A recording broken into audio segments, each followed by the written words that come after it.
Hello, good morning student. मैं बीवी यादव, आपका साइंस अध्यापक। बच्चों, आज विज्ञान का चौथा चैप्टर प्रारंभ किया जाएगा और चौथा चैप्टर का नाम है भौतिक एवं रासायनिक परिवर्तन। भौतिक परिवर्तन और रासायनिक परिवर्तन।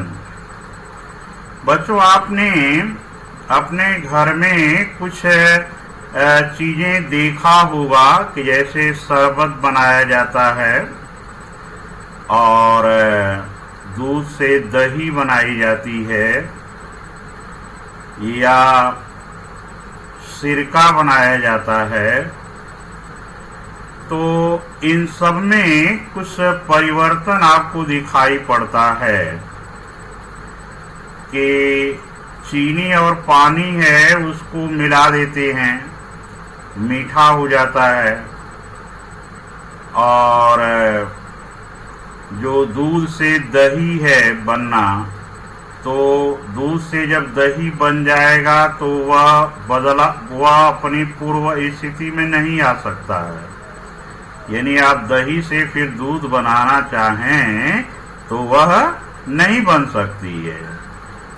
जबकि चीनी पानी को आप घोल दिए, शरबत बन गया और उसे गर्म कर दें तो पानी निकल जाएगा और चीनी उसमें बच जाएगी। तो दोनों परिवर्तनों में आपको ये अंतर दिखाई पड़ता है। एग्जाम्पल के ही माध्यम से बच्चों पहले हम आपको समझाएंगे कि कौन सा भौतिक परिवर्तन है और कौन सा रासायनिक परिवर्तन है। जैसे एक कटोरी है, उसमें थोड़ा पानी लिया और 1 चम्मच या 2 चम्मच उसमें नमक डाल दिया और फिर उसे घोल दिया और उस नमक के घोल को फिर हम गरम करें और तब तक गरम करते हैं जब तक कि उसमें का पानी वाष्प बन करके उड़ न जाए। जब पानी वाष्प बन के उड़ जाता है तो हमको उसमें सफेद क्या दिखाई पड़ता है? नमक दिखाई पड़ता है। इसी तरह से एक चीनी मिट्टी की प्याली लें और उसमें कुछ मोम के टुकड़े डाल दें और उसे गरम करें। तो जब गरम करेंगे तो मोम जो है पहले पिघल जाएगी, ठोस से द्रव अवस्था में आ जाएगी।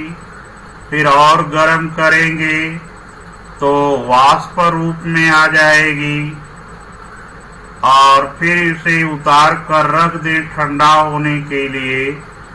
तो हम देखते हैं कि उस प्याली में पुनः मोम जम जाती है। इन दोनों उदाहरणों में आपने ये देखा कि इसमें कोई नया पदार्थ नहीं बना। तो नया पदार्थ नहीं बना और न तो पदार्थ के अणुओं की संरचना में कोई परिवर्तन हुआ। परिवर्तनकारी कारक को हटा लेने पर वह पुनः अपनी पूर्व अवस्था में आ जाता है। परिवर्तनकारी कारक यानी जैसे आप उसे गर्म कर रहे हैं, गर्म करना, उष्मा देना, चाहे वह चीनी का नमक का विलयन था और चाहे वह मोम थी, तो बीच में चीज आ जा रही थी गरम करो। तो जब गरम किया तो ठोस से द्रव में हो गई, हटा लिया तो फिर द्रव से ठोस में हो गई। तो इस तरह से कोई नया पदार्थ नहीं बनता है और न तो पदार्थ के अणुओं की संरचना में कोई परिवर्तन होता है। तो यह बच्चों एक भौतिक परिवर्तन का उदाहरण है।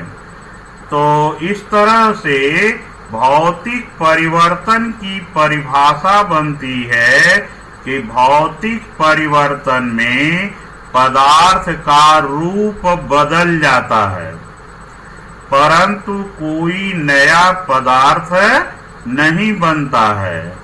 भौतिक परिवर्तन के पश्चात सामान्यतः पदार्थ की पूर्व स्थिति पुनः प्राप्त की जा सकती है। भौतिक परिवर्तन में पदार्थ का रूप बदल जाता है, परंतु कोई नया पदार्थ नहीं बनता है और यह अपनी पूर्व स्थिति में आ जाता है। जैसे मोम का पिघलना था, जमना था, या बर्फ है, बर्फ को आप जो है गर्म करेंगे तो पानी बन जाएगा, और पानी को ठंडा करेंगे तो पुनः बर्फ बन जाएगा। तो इसमें उसकी अवस्था बदल रही है, ठोस से द्रव, द्रव से गैस, या गैस से द्रव, और द्रव से ठोस। लेकिन कोई नया पदार्थ नहीं बनता है, इसलिए यह भी भौतिक परिवर्तन है। अब दूसरा है रासायनिक परिवर्तन। रासायनिक परिवर्तन में एक या एक से अधिक नया पदार्थ बन जाता है, जिसे सामान्यतः पूर्व पदार्थ को प्राप्त नहीं किया जा सकता है। यानी रासायनिक परिवर्तन में पदार्थ का जो रूप है वो तो बदलेगा ही, उससे एक नया पदार्थ बन जाएगा और उसे पुनः पूर्व स्थिति में नहीं लाया जा सकता है। तो ऐसे परिवर्तन को रासायनिक परिवर्तन कहते हैं। अब जैसे इसका एग्जाम्पल है कि मैग्नीशियम का एक तार का टुकड़ा या उसका एक फीता का टुकड़ा लिया जाए और उसे लेकर के एक स्प्रिट लैंप जला करके या मोमबत्ती जला करके उसके पास ले जाएं, तो वह तार जो होता है जलने लगता है और श्वेत प्रकाश देता है, और जलने के बाद सफेद रंग का पाउडर वहां पर गिर जाता है। अब वह सफेद रंग का जो पाउडर है उसको किसी भी तरह से पुनः मैग्नीशियम के तार या फीते में परिवर्तित नहीं किया जा सकता है। वह सफेद रंग का जो पाउडर है वह एक नया पदार्थ बन गया, उसका गुण मैग्नीशियम के तार से भिन्न है, और यह माने वह क्या बन गया, मैग्नीशियम ऑक्साइड। यानी मैग्नीशियम के तार को जब जलाते हैं तो क्या बन जाता है, सफेद रंग का पाउडर, मैग्नीशियम ऑक्साइड। और जब उस मैग्नीशियम ऑक्साइड को हम घोल देते हैं तो उसमें रासायनिक परिवर्तन हो जाता है, और मैग्नीशियम ऑक्साइड को जब पानी में घोलेंगे तो मैग्नीशियम हाइड्रोक्साइड बन जाएगा, और यह विलयन लाल लिटमस को नीला कर देता है क्योंकि यह क्षारीय होता है।